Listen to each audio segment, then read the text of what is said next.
मेरे दोस्त, मेरे साथी, अस्सलाम वालेकुम। उम्मीद है कि आप बख़ैर हैं, मैं भी आफ़ियत से हूँ, बेहतर हूँ। अल्लाह का शुक्र है, एहसान है, दुनिया के अंदर हालात, मुश्किल, परेशानी, जद्दोजहद, मुजाहिदे, कुर्बानी आते रहते हैं। कुर्बानी से कभी इंसान को घबराना नहीं चाहिए, मुजाहिदे से इंसान को घबराना नहीं चाहिए, तकलीफ़ से इंसान को घबराना नहीं चाहिए। मशक्क़त और मुजाहिदे उसी पर आते हैं जो उसका मुकल्लफ़ होता है, जो उसके लायक होता है, वरना मशक्क़त और मुजाहिदे सब पे नहीं आते हैं। इस वक्त जो हमारे लिए सबसे बड़ा मसला है, वो मसला ये है कि गैर मजरूआ ज़मीन, या कह लीजिए सरकारी ज़मीन, या कह लीजिए कि अवैध ज़मीन होती क्या है। अल्लाह का शुक्र है कि जब हम मस्जिद बनाते हैं, कब्रिस्तान बनाते हैं, तो मस्जिद की ज़मीन ख़रीदी जाती है या वक्फ़ की जाती है, डोनेट की जाती है किसी सरकारी प्रॉपर्टी पे, गैर मजरूआ ज़मीन पे, किसी दूसरे की प्रॉपर्टी पे हम मस्जिद नहीं बनाते हैं। ये अल्लाह का शुक्र है, एहसान है। हिंदुस्तान के अंदर अगर 10 लाख भी मस्जिद हैं, तो 2 या 3 मस्जिद आप कह सकते हैं कि अवैध नहीं, बेगर नक्शे के बना ली गई है। मस्जिदें पूरी तरह से कुर्बानी की बेसिस पे होती हैं, पूरी तरह से साफ़ सुथरी होती हैं, किसी का नाजायज़ 1 रुपया नहीं लगता है। एवं के हम मस्जिद में ज़कात का पैसा, सदक़े का पैसा, फ़ितरा का पैसा भी नहीं लगा सकते हैं, हराम का पैसा भी नहीं लगा सकते हैं। एवं कि अगर आप शराब के कारोबारी हैं तो आपका पैसा भी नहीं लग सकता है। इतनी साफ़ सुथरी पैमाइश की जाती, इतना आईने की तरह साफ़ मस्जिद बनाई जाती है। मस्जिद तक़वे का घर होता है, मस्जिद मुजाहिदे का, ज़ुहद का घर होता है। बुरा ना माने हमारे हिंदू भाई, मैं आपसे सिर्फ़ एक सवाल करता हूँ।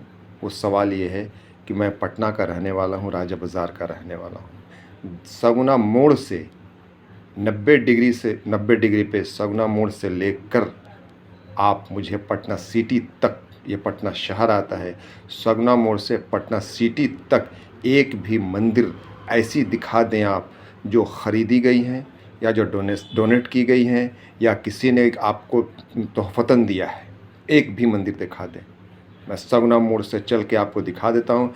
एक मंदिर मिलेगी ख्वाजापुरा में 22 नंबर पिलर के पास, जो किसी मुसलमान नवाब ने, ख़ाजपुरा के मुसलमान नवाब ने उस मंदिर के लिए ज़मीन दी थी।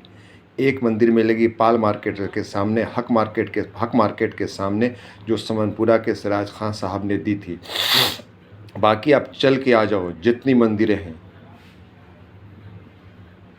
चाहे वो मंदिर गोला रोड में हो, चाहे वो मंदिर आरपीएस में हो, चाहे वो मंदिर आपके आरा गार्डन में हो, चाहे वो मंदिर आपके राजवंशी नगर मोड़ पे हो, चाहे वो मंदिर आपके सचिवालय पे हो, चाहे वो मंदिर आपके इनकम टैक्स में हो, चाहे वो मंदिर शीतला माता की मंदिर कहलाती है वो हो, चाहे जितनी भी मंदिर आप हैं, चाहे वो एवं के स्टेशन की मंदिर भी रेलवे की प्रॉपर्टी है, राजवंशी नगर की मंदिर भी रोड की प्रॉपर्टी है, सरकारी ज़मीन पर रोड पर बनाई हुई प्रॉपर्टी है।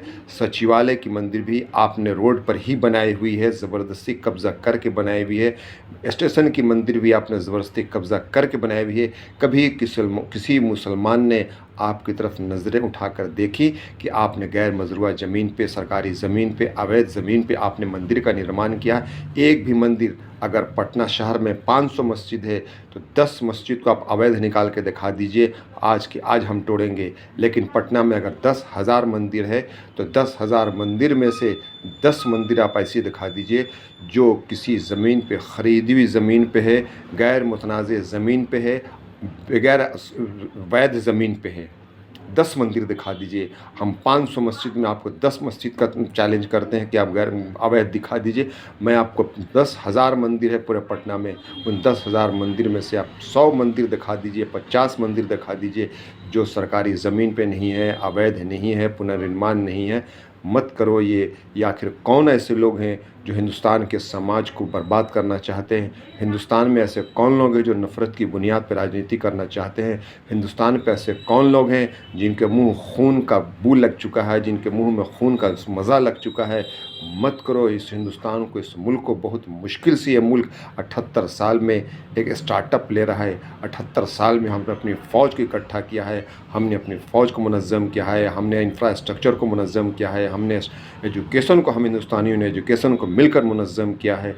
आप मेरे मुल्क के अंदर इस तरह के हंगामी हालात, इस तरह की नफ़रत की बुनियाद पर शासन मत करो, सत्ता की भूख मत करो। सत्ता की भूख बहुत ख़राब है। मुग़लिया सल्तनत तो मिटा दी गई है, फ़िरौन और क़ारून और हामान तो मिटा दिए गए हैं, बड़ी-बड़ी मुसलमानों की सल्तनत दुनिया से नेस्त व नाबूद कर दी गई है।